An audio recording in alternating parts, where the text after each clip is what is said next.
Right. Good news for the VA. Not really. No, No, I'm going to really. start every that was VA pretty story. good, actually, Marty. That was pretty good. Yeah, it was good. I'm going to start that. I was like, every oh, time. really? Yeah, No. right. No, every time we bring up the VA, it's not good news. But this is local, right? So this isn't the big VA. Colorado. This is just the Aurora VA. Ours. This was from the Denver Post, who's been breaking a bunch of stories on the Aurora VA over the last year and a half. So, prosthetics chief at Aurora VA improperly canceled 1,000 orders without telling veterans. Man, oh man. Amazing. The head of the prosthetics department at Aurora's Rocky Mountain Regional VA Medical Center improperly canceled 1,000 orders without contacting veterans who sought artificial limbs, hearing aids, other devices to help them live more functional lives. Sunaina Kumar Geibel, director of the VA Rocky Mountain Network, which includes the Aurora Hospital, confirmed the Denver Post reporting from last November that first uncovered the prosthetics order deletion scheme that left vets without necessary equipment. Multiple whistleblowers told the Post in November that the prosthetics chief, Norma Mestis, instructed lower-level staff to delete these orders as if they had never come in to help alleviate a substantial backlog. Wow. So she could report better numbers, man. Yes, so she could report better numbers. Yeah, we're all on time with all our work orders. Delete those 10. Delete those 10. That's right. Said she even deleted orders personally. But don't worry, because Norma Mestis is she's now working at the Grand Junction VA, but she's in an administrative role, pending the conclusion of a federal investigation. Oh, good for her. Norma's probably a GS. GSs never get fired, man. That's the only way to get them out is a congressional freaking reviewer. All right, we just transfer him. We'll transfer him. Move them. Yeah, move him to another position. Just pick shit If you somewhere can else. if you can prove fraud, it's still that difficult. Like fraud is fraud, man. Like that's that line, right? You're committing It fraud. should be. Yeah, it should be. Except for government employees, you know. Yeah. Well, think about the poor vet who's got to now reorder his prosthetic limb measurements, and I'm assuming all the things that go with it. What kind of time period are we looking at for him? Well, first of all, they're like, hey, give us a call in a month. And he's like, okay. Yeah. And he waits a month. And meanwhile, Velma over here deleted that shit. Yeah. Day one. Norma over here. But she deleted it, and that vet's doc probably doesn't even know. He's like, yeah, we should have been here a long time ago. Yeah. I don't know what's going on. Because I'm assuming, Marty, measurements, length, functionality. It takes a few weeks to do that stuff. If they're not doing it on site, they got to send off for it. But I don't even know if they're doing it on site. If she canceled as soon as it came in, it's like now he's waiting another 6 months, getting in line. Again. You're just. I mean, it's in arrears reporting, right? So she's like, okay, we'll cancel this, and then we'll see what our numbers turn out for in June.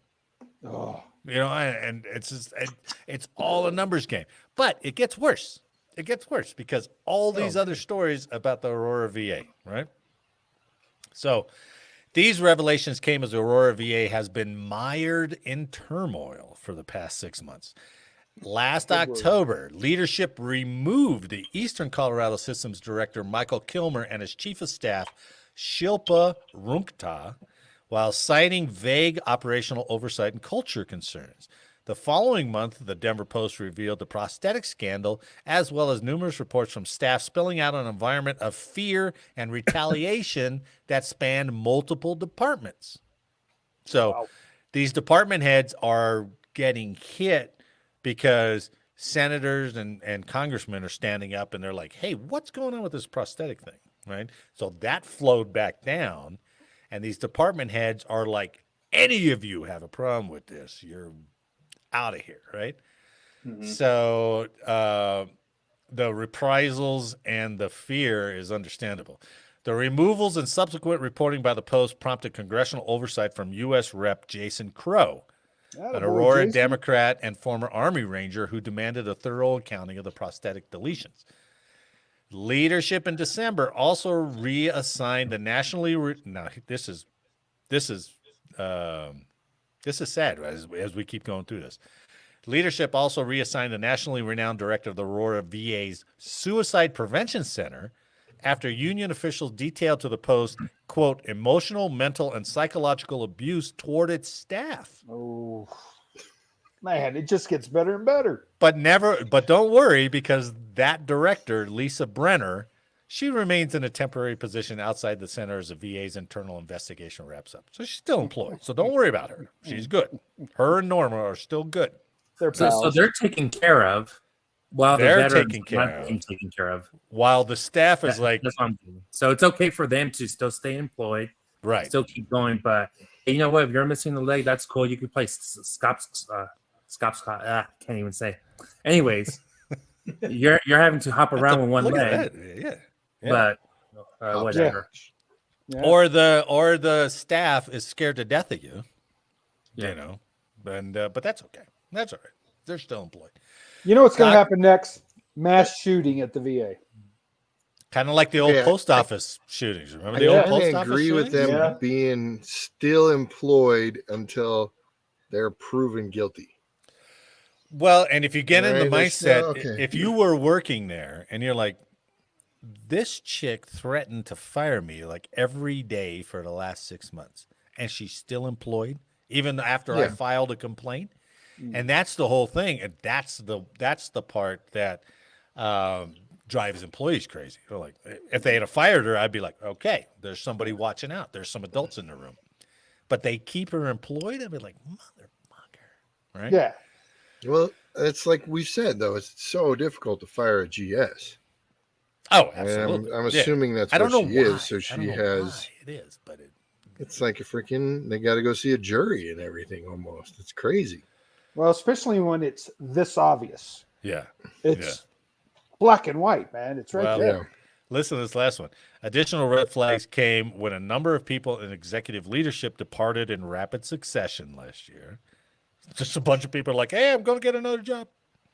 You too? Wonder why. After staff meeting. What's going on? Yeah. Log on rate to USA Jobs is 98%. Staff meeting went well. How many PTO days I got? I'm burning them all, baby. Well, there's someone that we know that works at that VA, and he's always looking for like ways to get out of there. He just says that it sucks, but he never told me details. He's doing all the IT stuff, but now that I'm listening to this, that like if everybody's feel threatened, they're walking on eggshells. Like why the hell do you want to be there? Right. But he's vested in there because he did a little bit under 10 years in the military, bought his time back. So it's just now he's kind of stuck. Like, okay, do I just quit or move on? So some people are stuck there because they want to build up that retirement. There's a lot. Yeah, you got a lot riding on it. You know, it's not a job you can just kind of quit and come back. It's your livelihood, man. Yeah. Okay, lastly, in the Aurora Hospital's intensive care unit, leadership initiated a fact-finding mission in the wake of the Denver Post reporting last month that detailed allegations from staff of unsafe practices in the intensive care unit, including nurses taking on more patients than is generally deemed acceptable.